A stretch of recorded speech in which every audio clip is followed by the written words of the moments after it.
So guys, update tayo. Ayan ang nangyayari sa aking shaded area nung bagyo. Ayan. Ayan sila, tinanggal ko na, nilipat ko yung mga gymno dito kaso tumaob guys, kaya ibinaba ko na lang sila.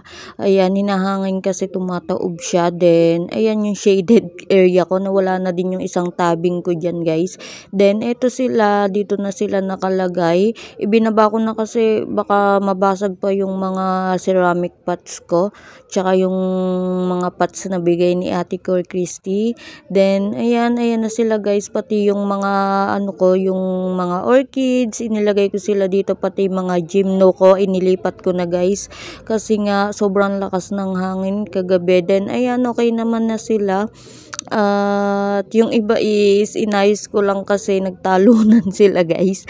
Then ayan, ayos naman na sila dyan. At pati yung mga iba kong succulent inilipat ko din dito kasi sobrang lakas ng hangin. Yung iba is naiwan kasi wala nang lagayan. Ayan si Cream Tea, si Snow Bunny guys. Ayan sila. At ayan yung mga gymnos, nilagay ko na lang dyan. Pati yung ayun no, sa ilalim meron yung yung super bomb tsaka yung murasaki, nilagay ko kasi baka maputol sila. Then yung mga gymnos, ayan sila guys, dito ko sila pinaglalagay. Inilipat ko yung plant rack dito, baka din kasi tumaob siya. Then ayan ang aking aloe, tsaka yung mga bonsil at haworthia nandyan na guys. Ayan na sila, nilagay ko baka kasi tumaob yung mga pinaglalagyan ko. Then ayan si lipstick, si variegated blood moon, si dark eye, si resri. Then ayan yung iba, si opalina. Then ayan yung mga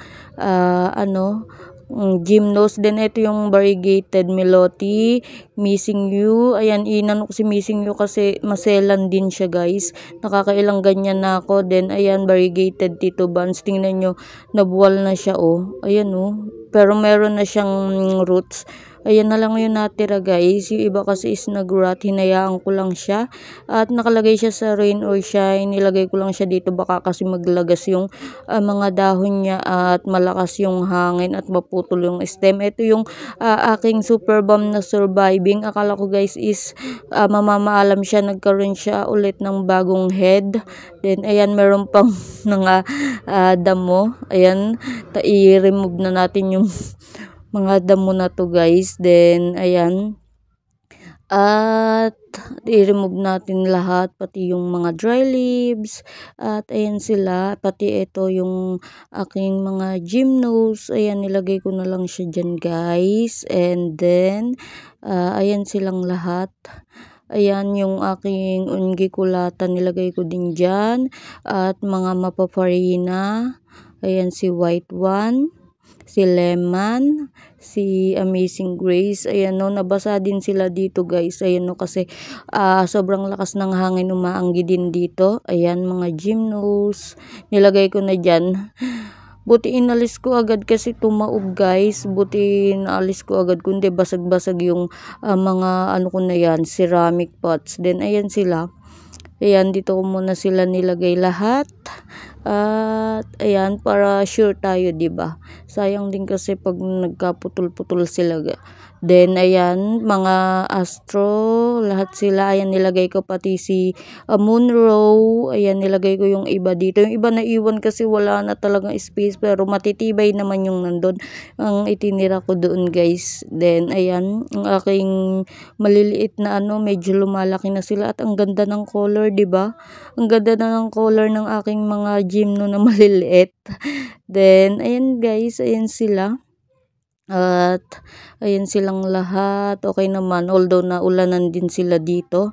Then dito yung nakalagay yung aking plant rack na inilipat ko guys, kasi ayan, tingnan nyo, ayan basang basa dyan at sobrang lakas ng hangin. Ayan, inilipat ko dito.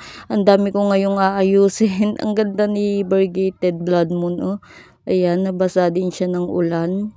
At ayan, sanay na siya sa ulanan.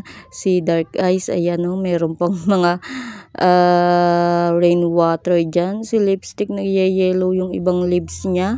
At ayan, naulanan din siya dito. at least hindi sila tumaob sa aking shaded kasi sobrang lakas. Natanggal din yung kulambu kong inilagay doon. Ayan sila, si Resri. At ayan, pinagsama-sama ko na sila dito. Ayan o, yung aking mga gymnobasa din. Ayan siya. Then si Meloti, variegated Meloti. Diba ang lash niya na? At ayan guys, ayan sila. Ayan o, ayan silang lahat. Ay hindi pala lahat. Yung iba sa may vertical wall ko andun pa rin. Tinanggal ko lang talaga yung Murasaki tsaka super bomb kasi baka mabali sila. Then ito, nabasa din siya, ang aking black tie. Tingnan nyo yung aking variegated Tinkerbell. Inirepot ko siya kasi nagrat yung iba. Then ayan, garden soil yan. Baka dyan is hindi siya mag-inarte. Ayan, garden soil lang yung ginamit ko sa kanya. Then ayan guys, ayan sila. Pati yung aking mga orchids. Magaan kasi yung orchids kaya inalis ko doon. Then ayan o. At ayan na sila. Ayan na sila guys lahat. Okay naman sila. At wala namang natamaan sa kanila.